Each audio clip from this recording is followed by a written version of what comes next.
네, 오늘 마가복음 31번째 시간입니다. 마가복음 6장 45절에서 52절까지의 말씀으로요. 오늘을 하나님 나라의 만찬으로 누리며 살아가는 믿음이라는 제목으로 함께 은혜를 나누고자 합니다. 청년기에 있는 청년들과 이렇게 대화를 하는 가운데에서 어떤 배우자를 원하는가라고 물어볼 때가 있어요. 결혼하신 분들도 또는 이 청년기에 다다른 분들이 한 번쯤은 그런 생각들을 다 해보셨을 겁니다. 여러 가지 대답들이 나오죠. 여러 가지 대답들이 나오는데 그 중에 종종 이렇게 이야기하는 사람들을 만나요. 말이 통하는 사람이면 좋겠습니다라고. 말이 통하는 사람. 참 지혜로운 답변 같다는 생각들을 해요. 지혜로운 생각이다, 결혼에 대해서.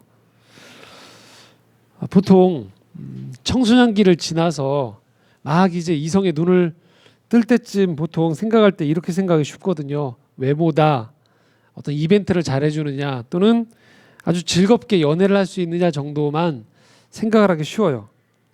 하지만 막상 결혼을 해보면 이것이 그런 한두 가지 요소의 문제가 아니고 이것들이 다 연결되어져서 일상이 계속되는 거구나라는 걸 깨달아요. 결국 일상은 소통, 매일매일에 그 사람과 내가 생각을 교류하고 삶의 방향을 나누고 갈등이 있을 때 조정하는 과정을 통해서 점점 하나가 되어져 가는 것들을 경험하는 거거든요. 그러려면 반드시 필요한 게 말이 통해야 되는 거죠. 말이 통하지 않기 때문에 갈등을 겪는 부부들이 많죠. 어디 결혼만 그럴까요? 그렇지 않다고 생각합니다. 살아가면서 경험하는 우리가 직장 생활을 할 때도 그렇고요. 학교 생활을 할 때도 그렇고 내가 하다못해 어떤 동호회 모임을 가서도 어느 곳에 가서도 우리는 한 번의 만남이 아니고 두 번, 세 번 계속되어지는 만남이 이어지면 자연스럽게 찾게 되어지는 것은 그곳에서 소통이 되어지기 원해요. 벽에 단절된 것 같은 느낌 속에서 뭔가 프로그램만 돌아가고 있고 나는 그곳에서 소통하고 있지 못하다라는 느낌이 들면 점점 나도 모르게 마음을 닫게 되어지고 그 관계는 어려워지게 되는 거죠. 그래서 말이 통한다는 건 중요한 거고요. 그런데 그러면 왜 주변에서 말이 통하지 않는 사람들이 발생할까요? 왜 그런 일들이 벌어질까요? 그것은 자기 생각에 갇혀 있을 때 그래요. 생각을 누구나 하거든요. 그런데 그 생각이 자기만의 생각의 틀 안에 갇혀버릴 때 우리는 말이 통하지 않게 되는 것들을 경험해요. 자, 다른 사람을 볼 필요가 없고 그냥 자기 자신을 돌아보시면 될 것 같아요. 저를 비롯한 우리 모두죠. 내 생각에 내가 사로잡힐 때가 있어요. 평소에 이렇게 여러 가지 사람들의 얘기를 듣거나 교류하다가도 어느 시점에서 내가 나도 모르게 내 생각 속에 이 틀 안에 갇혀버릴 때가 있거든요. 다른 사람 얘기가 안 들리는 거죠. 누군가를 미워할 때, 인생의 실패가 찾아올 때, 미래에 대한 염려가 나를 엄습할 때, 그때 내 생각 속에 내가 그 고정되어 있어 그 틀 안에 갇혀버리면 극단적인 선택을 해요. 한 걸음 물러선 사람들이 보기에는 저 선택을 왜 할까 싶은데 극단적인 선택을 할 때가 있어요. 미움이 너무 치달은 거죠. 끝까지 치달아요. 좋은 거리를 뛰고 보면 그럴 만한 일이 아님에도 불구하고 내 생각 속에 갇히면 미움이 극에 달하면 어떤 일이 벌어질까요? 폭력이 일어나고 극한으로 가면 살인이 일어나기도 하는 거죠. 경제적으로 어려워요. 갇혀버리는 거죠. 도저히 희망이 보이지 않는다라고 생각하면서 그 생각 안에 그냥 갇혀버리게 되어지면 아무런 조치를 취하지 않는 가운데 끊임없이 어렵다라는 생각의 틀 안에서 그냥 자기 자신이 무너져 버리는 거죠.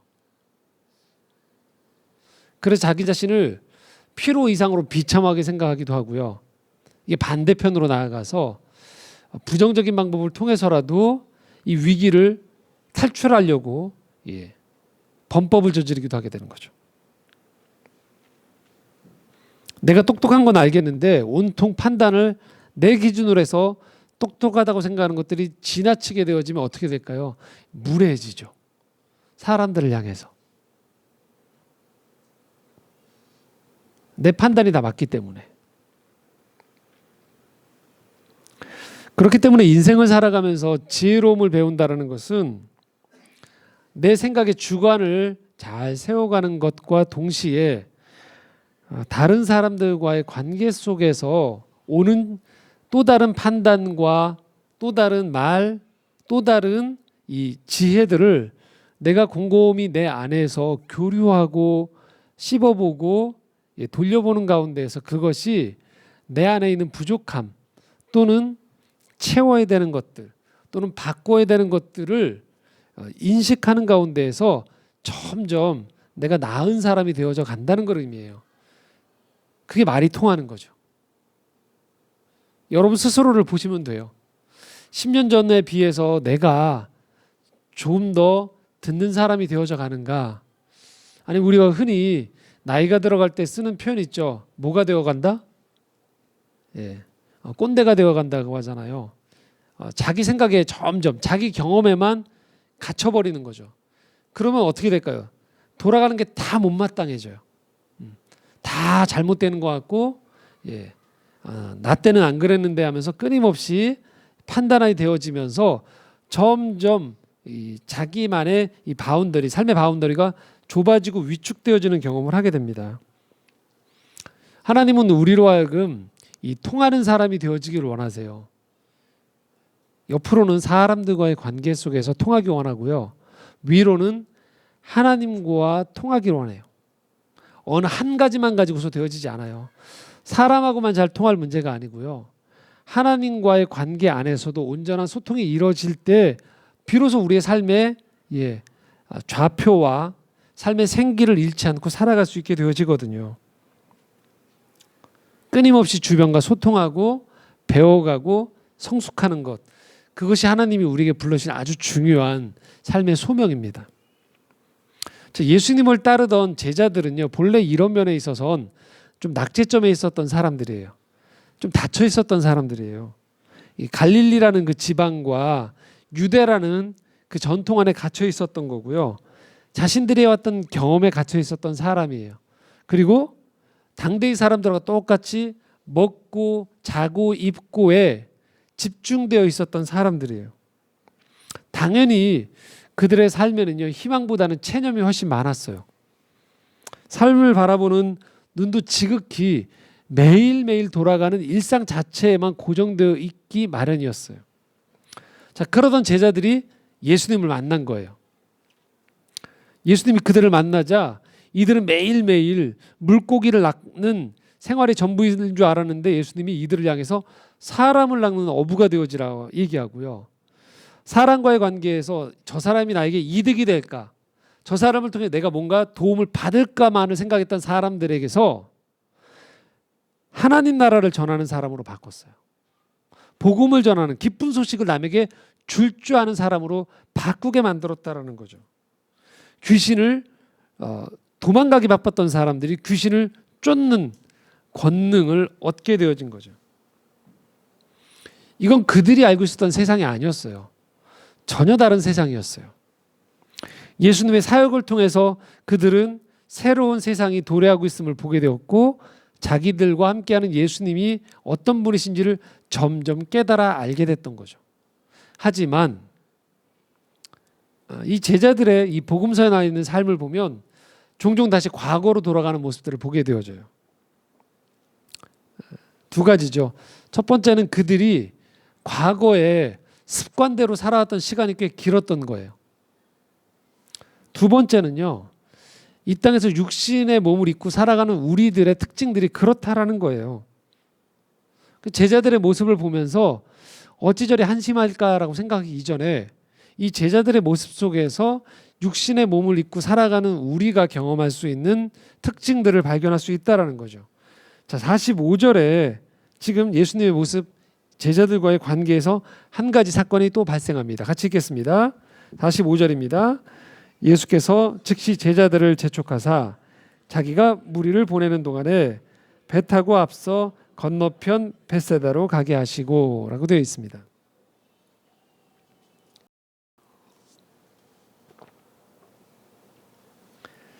이 말씀에서 두 단어를 좀 집중하셨으면 좋겠어요.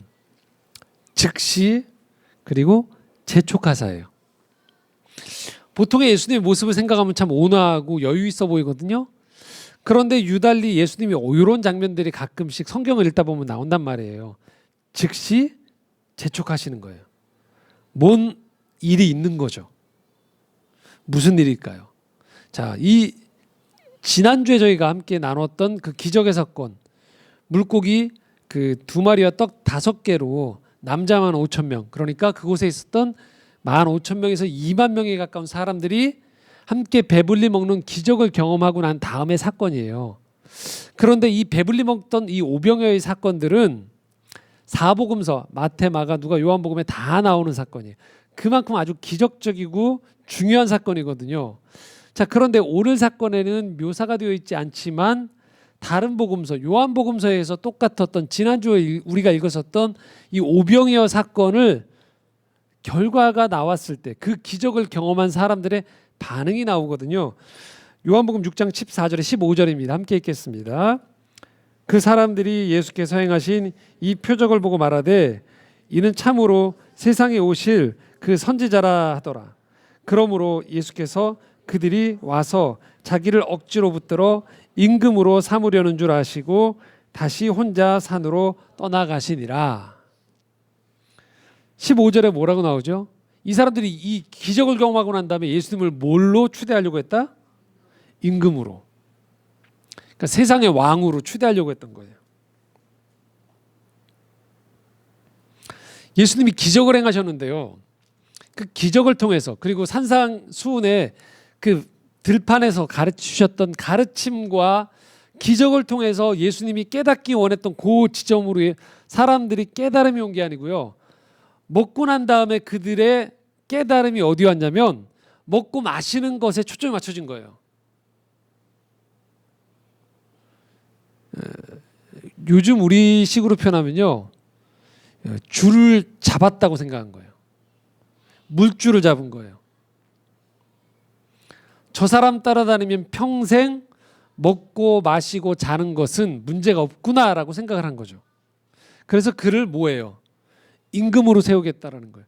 이때 이 임금은 내 삶 전체를 풍요롭게 하면서 하나님 나라 백성으로 온전히 그를 하나님 나라의 왕으로 인정한다는 의미가 아니에요. 이때 임금은 오병이어를 또 베풀어 줄 만한 왕으로 그런 리더로 예수를 삼겠다라는 거죠.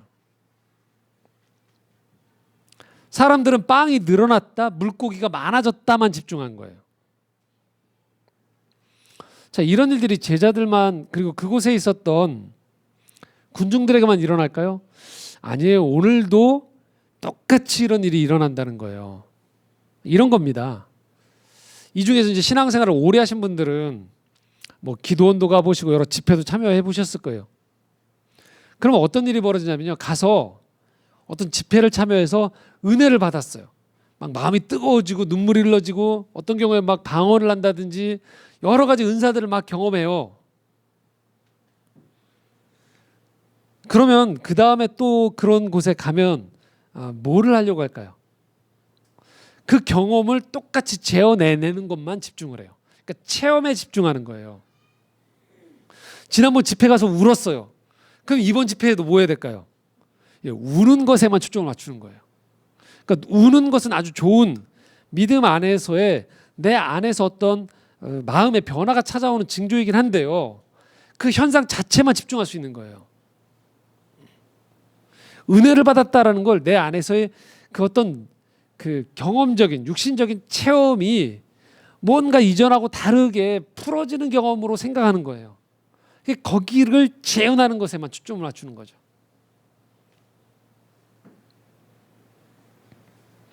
사람과의 관계에서도 인기를 처음에 얻었어요.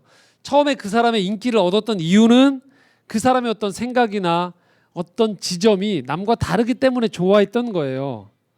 그래서 그 사람이 그 인기를 얻은 사람이 그런 다른 지점들에 대한 것들이 아, 사람들이 나를 좋아했구나라고 생각해야 되는데 이게 이제 순서가 바뀌어지면 어떻게 될까요? 그다음부터는 인기를 얻는 데에만 집중을 하는 거죠. 이거 없어지면 안 되는 데라고 생각하는 거예요. 어떤 사람이 힘을 갖게 되는 거죠. 권력이 주어졌어요. 이 권력을 통해서 어떤 일을 할까에 집중하는 게 아니고 어디에 집중할까요? 이거 자체만 집중하는 거예요. 권력을 가지니까 남들보다 넓은 의자에 앉고 내 말 한마디에 사람들이 주목을 하게 되어지고 내가 말하는 대로 뭔가 이루어지는 것들 그 자체를 보면서 이걸 놓치기 싫은 거죠. 이 힘을 가지고 무엇을 할 것인가에 집중하는 게 아니고요. 그럴 때 사람들은 끊임없이 그 현상 자체에만 집중하면서 집착이 발생하게 되는 거죠. 자, 오병이어를 경험했던 그 들판에 있었던 사람들은 마땅히 뭘 물어야 되냐면요. 예수님이 이 기적을 행하셨다. 그래서 저분을 통해서 또 이 기적을 경험하겠다가 아니고요. 이들은 그때 마땅히 이 질문을 했어야 되는 거예요. 각자가. 이 기적을 일어나게 하신 예수님은 누구이신가? 저분은 왜 이 일을 하시는가? 우리가 이 많은 사람들이 이 들판에서 먹고 마시면서 풍요로워졌었던 것은 과연 무엇을 상징하는가를 물어봐야 된다는 거예요.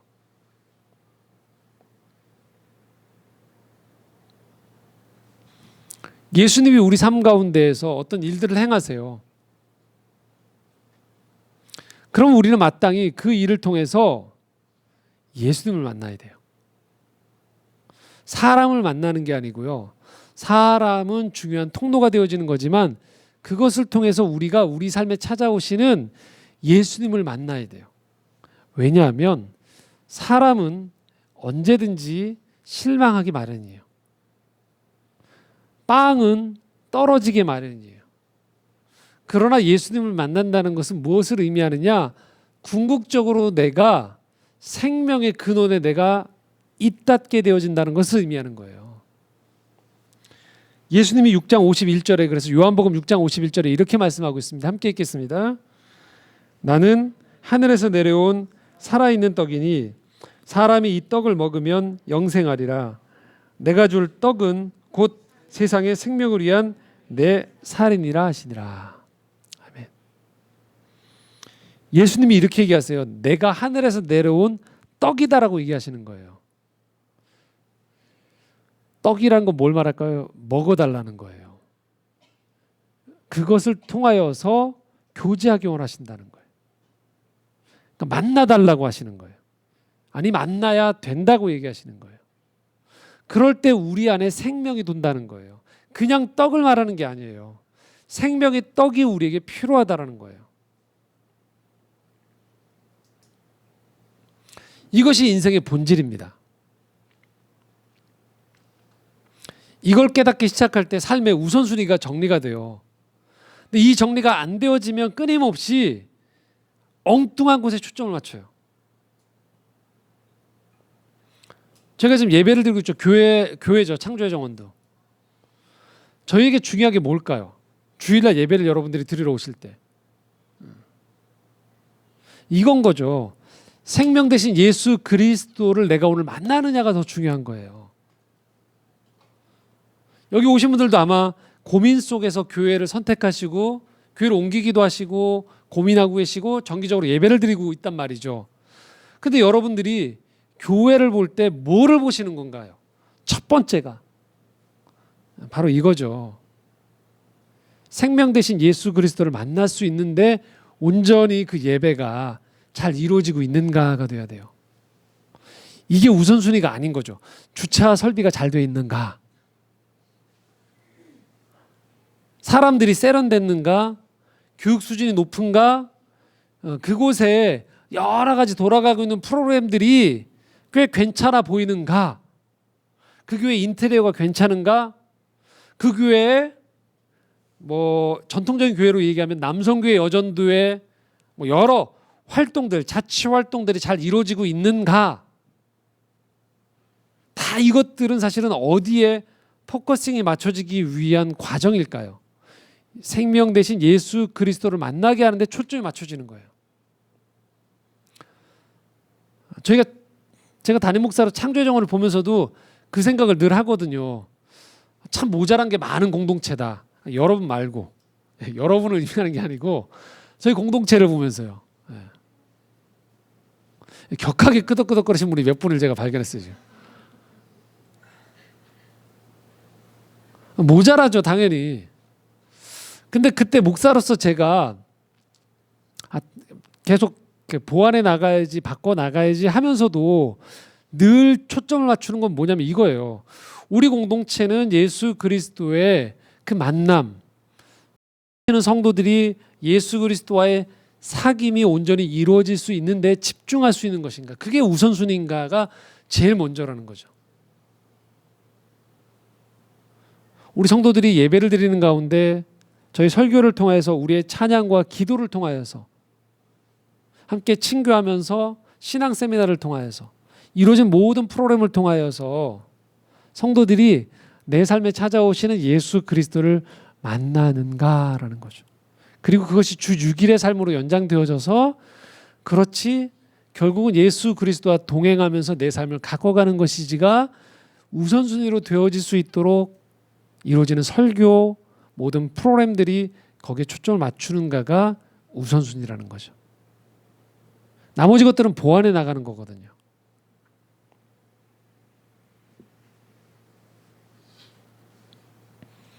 그래서 오늘 주님이 우리 이렇게 얘기하시는 거예요. 살아있는 떡인 나를 만나라 라고 요청하시는 거예요. 물고기 주세요. 떡 주세요. 이걸 제대로 줄 수 있는 왕이 되어 주세요. 그게 아니라는 거죠. 예수님이 원하시는 것은 오늘도 우리 삶 가운데 하시는 예수 그리스도와 우리가 동행하기 원하시는 거예요. 예수님은 우리 마음에 모시고 우리 삶에 모시고 동행하는 가운데에서 그분이 인도하시는 대로 생명의 길로 우리가 나아갈 수 있는가라는 거예요. 이게 이 우선순위가 확립되어질 때 비로소 예수님의 그 다음 이 장면이 이해가 되어져요. 46절입니다. 함께 읽겠습니다. 무리를 작별하신 후에 기도하러 산으로 가시니라. 지금 인기를 얻고 왕으로 사람들이 옹립하려고 하는데 왜 사람들을 서둘러서 흩어버리고 이 제자 공동체를 그들 앞에서 리더로 안 세우고 흩어버리냐? 자칫 잘못하면 이게 그냥 무리가 돼버리니까요. 떡과 물고기를 구하는 무리가 돼버리니까요. 그런 집단이 돼버리니까 떼내오시는 거죠. 그리고 예수님 스스로도 육신의 몸을 입고 있는 예수님 스스로도 다시 하늘과 소통하고 하늘과의 관계에서 하나님 아버지와의 관계를 통하여서 자기의 삶의 좌표와 자기의 생명력을 확인하는 시간이 필요한 거죠.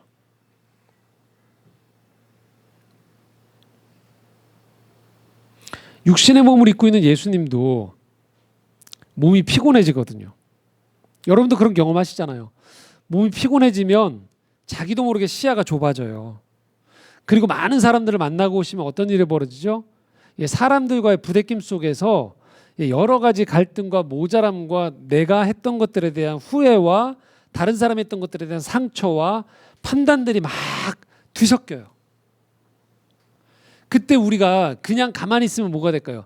내 판단에 그냥 머물러 버리면서 고착화되어져요. 그래서 기도하러 산으로 올라가듯 우리의 삶의 자리에서 주님을 만나는 시간이 필요하다는 거예요. 예수님도 그러셨다라는 거예요.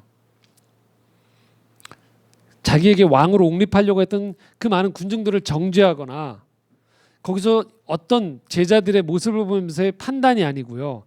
다시 하나님과의 관계 속에서 하늘아버지의 관계 속에서 내가 지금 하는 이 사역들이 어떤 의미가 있는지 예수님 스스로가 나는 누구인지 나는 어디로부터 힘을 얻고 살아가는 존재인지를 깨달으시는 거죠. 회복되시는 거죠. 기쁨이 하늘로부터 오는 것들을 회복하시는 거죠.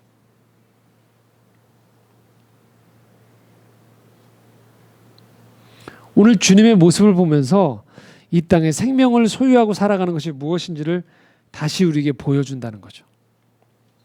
하지만 육신의 몸을 입고 살아가는 우리들에게는요, 늘 이런 삶의 염려들이 계속 일상 안에는요, 끊임없이 찾아오게 되어 있어요. 47절에서 49절입니다. 함께 읽겠습니다. 저물매 배는 바다 가운데 있고 예수께서는 홀로 무태 계시다가 바람이 거스름으로 제자들이 힘겹게 노젓는 것을 보시고 밤 사경쯤에 바다 위로 걸어서 그들에게 오사 지나가려고 하심에 제자들이 그가 바다 위로 걸어오심을 보고 유령인가 하여 소리 지르니. 자, 여러분, 제자들에게 바다 위로 가라고 했어요. 그 다음 목적지를 향해서. 그런데 48절을 보십시오. 어떤 표현이 나오냐면요, 바람이 거스른대요. 그러니까 배가 앞으로 나가야 되는데 배가 바람이 뒤에서 불어줘야지 배가 앞으로 나가잖아요. 그런데 이들 중에는 베테랑 어부들도 있단 말이에요. 그런데 베테랑 어부들도 어찌할 수 없는 게 뭐예요? 바람이 거슬러 오면 힘든 거예요. 맞바람이 오면 헤쳐나가야 되니까요. 그래서 이렇게 묘사하고 있어요. 제자들의 이 모습을 어떻게 표현하고 있어요? 어떻게 노를 젓는다? 힘겹게 노를 젓는다는 거예요. 그리고 이때가 밤 사경이에요. 밤 사경은 새벽 3시부터 6시예요. 여러분도 가장 곤히 깊이 잠들 때죠. 밤은 깊었고 바람은 계속 내 앞에 오는 거죠. 가야 되는데. 어떨까요? 힘들죠. 이게 우리 일상이에요. 제가 다다음 주에 그 소개할 그 유튜브, 책 소개하는 유튜브 있죠. 그 어제보다 더 좋은 나에서 소개할 책이 고통은 헛되지 않아요라는 책이거든요. 그 저자가 누구냐면 엘리자베스 엘리엇이라는 저자인데요. 그 저자가 고통을 참 많이 겪었어요, 인생에서. 근데 그 엘리자베스 그 엘리엇이요, 고통을 어떻게 표현하냐면 이렇게 표현해요. 나를 죽이려는 것들. 그 자기 일생에 찾아오는 이 고통하고 어려움을 향해서 이렇게 표현하더라고요. 나를 죽이려는 것들. 여러분 어떠세요? 인생을 살아보면. 여러분 주변의 일상이 여러분을 막 살려주려고 찾아오시는 것 같으세요? 사람들의 말이 막 예쁜 말만 여러분에게 찾아오시나요? 그리고 사람들 여러분 주변에 보면 손발이 척척 맞아서 너무 사람들하고 지내는 게 환상적이어서 매일매일이 천국 같으세요? 저는 훨씬 후자 쪽이, 그 전자 쪽이 와닿는 것 같아요. 엘리자베스 엘리엇이 얘기했던 이 단어, 나를 죽이려는 것들. 왜 이렇게 나를 못 잡아먹어서 안달인지. 나를 칭찬해주는 사람들은 호의적인 시선보다 호의적이지 않은 시선이 훨씬 많은 것 같고, 내 계획보다 계획 아닌 일들이 훨씬 많이 벌어지는 것 같고, 그래서 눈 뜨고 가만히 쳐다보고 있으면 뭐 같냐면 다 나를 죽이려는 것들이 달려드는 것 같은 거죠. 마치 제자들이 한번 앞으로 나가보려고 그러는데 예수님 없이 뭐 하는 거예요? 바람이 막 불어오면서 굳이 그 앞으로 나가려고 할 때 힘겹게 노를 져야 되는 상황처럼 우리 일상이 전개된다는 거죠. 근데 예수님 이걸 모르는 게 아니에요. 그래서 많은 현자들이 인생을 향해서 고통이라고 얘기하잖아요.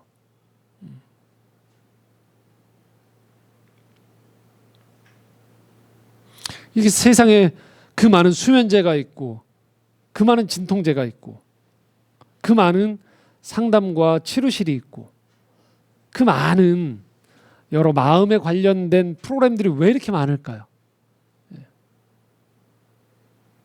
힘드니까 그런 거죠. 죽을 것 같으니까.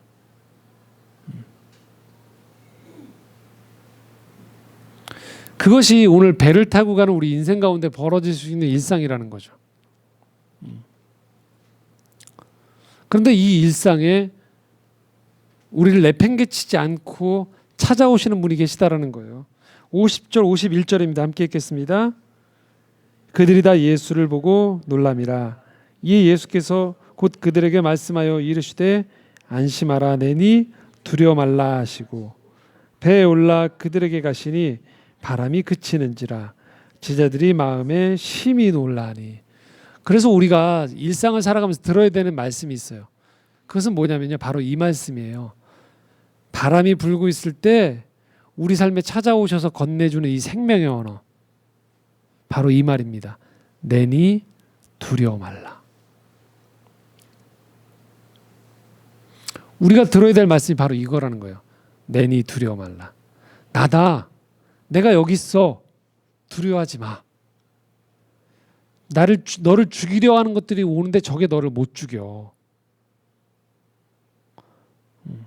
괜찮아. 가도 돼라고 얘기하시는 거예요. 그 말씀을 주님이 오늘 우리에게 주시는 거예요. 이 땅에 생명의 호흡이 있는 모든 사람들과 생명체들에게 생명의 주님이 오늘 주시는 말씀이 바로 이거예요. 죽으면 안 된다는 거예요.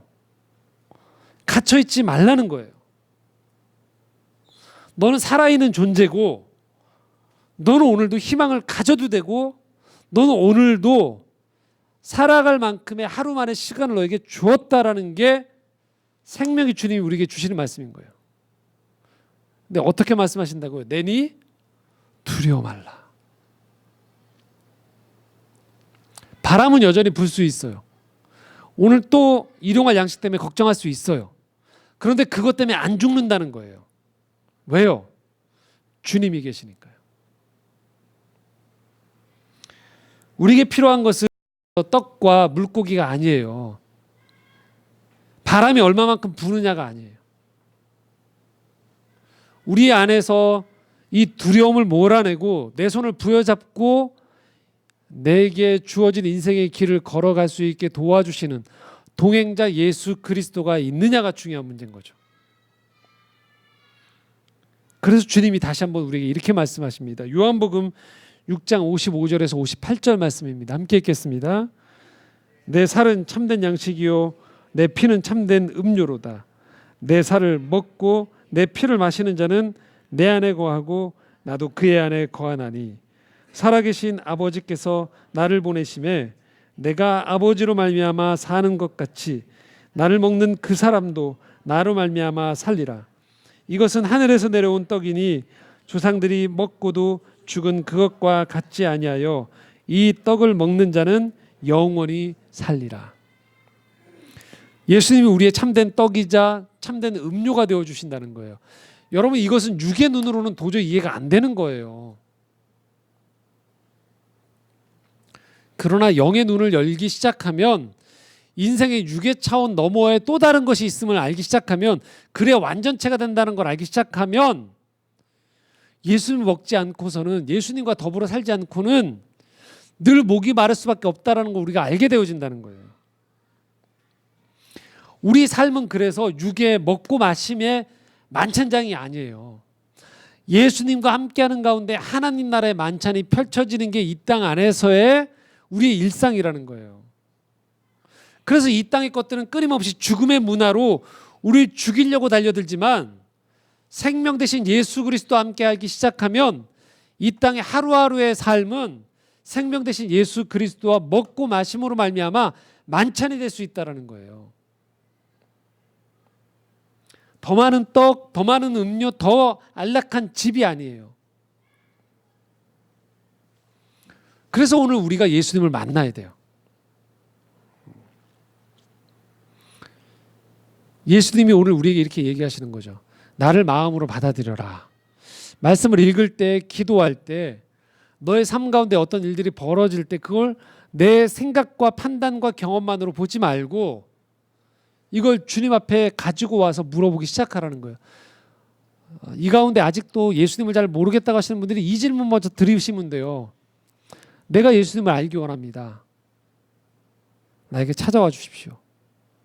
말씀을 읽을 때 이것이 예수님이 나에게 주시는 생명의 양식임을 내가 깨닫기 원합니다라고 기도하고 읽기 시작하는 거예요. 말씀을. 기도할 때 주님이 내 기도를 함께 하신다는 것들을 믿으면서 마음 가운데 들려오는 음성으로 내 생각 너머에서 오는 깨달음들을 내가 점점 반응하기 시작하는 거예요. 예배드리는 가운데 찾아오시는 주님의 만져주심을 점점 마음을 열고 받아들이기 시작하는 것이죠. 그럴 때 우리가 알게 되는 거예요. 아, 그냥 내가 그냥 숨 쉬는 게 아니구나. 생명의 호흡이 있는 거구나. 예배한다는 것은 그냥 기독교라는 종교 안에 들어와서 리추얼을 행하는 것, 의식을 행해서 저분에게 오늘 출석도장 찍었으니 내 삶을 안전하게 지켜달라고 하는 예식을 거행하는 게 아니구나. 생명 되신 예수 그리스도와 함께 먹고 마시는 교제의 시간을 온전히 갖는 게 예배구나. 교회 공동체는 그래서 적절한 회비 내고서 커뮤니티를 하는 게 아니고 이 생명의 주님과 동행함을 경험한 사람들이 서로 격려하는 가운데 이렇게 세워주고 도와주고 섬기는 가운데 이 땅에 여전히 떡과 물고기만, 안락한 집만이 전부라고 하는 세상 속에서 다른 세상이 있음을 보여주는 것이죠. 그걸 서로 격려하고 섬기고 그 나라를 서로 비전을 갖고 살아가는 사람들이 교회 공동체원인 거죠. 예수님은 그 의미로 오늘 우리에게 다가오세요. 그래서 여러 경로를 통해서 여러분의 생각을 새롭게 열어주세요. 때로는 정말 안 될 것 같은 일인데요, 기적적으로 도약한 일이 있어요. 그때 여러분 깨달으셔야 돼요. 운이 좋았구나. 나 정말로 역시 나는 난 사람이야가 아니에요. 그걸 통해서 예수님이 하고자 하는 그 비전을 찾으셔야 돼요. 일이 막히고 실패했어요. 사람과의 관계 속 오래 지속되었던 관계가 끊어졌어요. 그때 여러분 그 자체에서 멈추시면 안 돼요. 이 실패를 통해서, 이 무너짐을 통하여서 생명의 주님이 나에게 뭘 말씀하시는가를 보기 시작해야 되죠. 그러면 그 실패는 실패가 아닌 거죠. 그래서 삶을 바라볼 때 어디 또 떡이 없나, 어디 물고기가 없나, 어디 거할 집이 없나만 쳐다보는 것이 아니고요. 하늘로부터 내려지는 그 생명의 음성과 함께 어느 곳을 가든 누구를 만나든 어떤 일을 하든 그곳에서 생명을 경험하고 누리고 나누는 것이 우리의 부르심이고 그것이 생의 축복이구나라는 것들을 깨닫기 시작하는 것이 필요하다는 것이죠. 오늘 그 삶의 부르심에게 도달한 우리들에게 주님이 말씀하시는 거예요. 내니 두려워 말라. 이 깨달음이 없으면 우리는 여전히 반복되는 가운데에서 끊임없이 허기진 가운데 살아가게 되는 거죠. 52절 말씀입니다. 함께 읽겠습니다. 이는 그들이 그 떡 되시던 일을 깨닫지 못하고 도리어 그 마음이 둔하여졌습니다. 그 마음이 둔하여지면 그 오병이어의 기적을 보고도 여전히 떡 달라고 한다는 거죠. 물고기 달라고 한다는 거죠. 그러나 생명 되신 예수 그리스도, 이 오병이어를 주신 예수님을 만나기 시작하면 일상이 또 다른 떡과 포도주의 문제가 아닌, 그렇지, 생명을 경험하는 하나님 나라의 만찬임을 경험하기 시작한다는 거예요. 자, 말씀을 마치면서 아까 서두에 말씀드렸던, 중간에 말씀드렸던 이 엘리자베스 엘리엇이라는 분의 삶을 잠깐 소개하고 말씀 마치려고 합니다. 나를 죽이려고 하는 고통들이 찾아온다. 도대체 얼마나 고생을 했길래 그런 표현을 쓸까? 엘리자베스 엘리엇의 남편은 짐 엘리엇이라는 선교사였어요.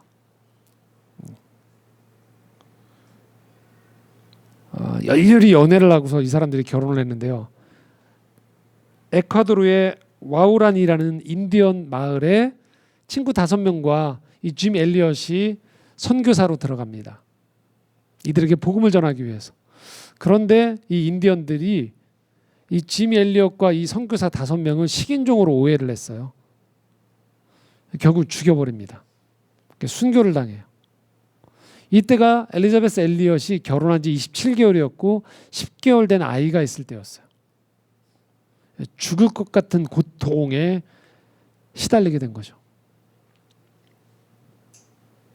근데 2년 후에 이 엘리자베스 엘리엇은 자기의 아이를 데리고 자기 남편을 죽였던 그 지역으로 다시 선교사로 들어가게 됩니다. 그리고 그들의 마음에 문을 열고 16년 동안 그곳에서 선교 사역을 펼칩니다. 그리고 마침내 귀국을 합니다. 그리고 다시 재혼을 합니다. 한 신학자와 결혼을 했는데요. 결혼하고 난 다음에 미국을 귀국해서 에디슨 레이치라는 신학자와 재혼을 했는데 3년 반 만에 다시 이 남편이 또다시 암으로 세상을 떠나게 돼요. 그리고 세 번째 결혼을 합니다. 엘리자베스 엘리엇 자신도 노년에 오랫동안 치매에 시달려서 아주 고생하다가 하나님 품에 안기게 됩니다. 2015년 6월 달에 하나님의 부르심을 받았어요. 그러니까 인생 전체가요, 극한 고통의 연속이었어요.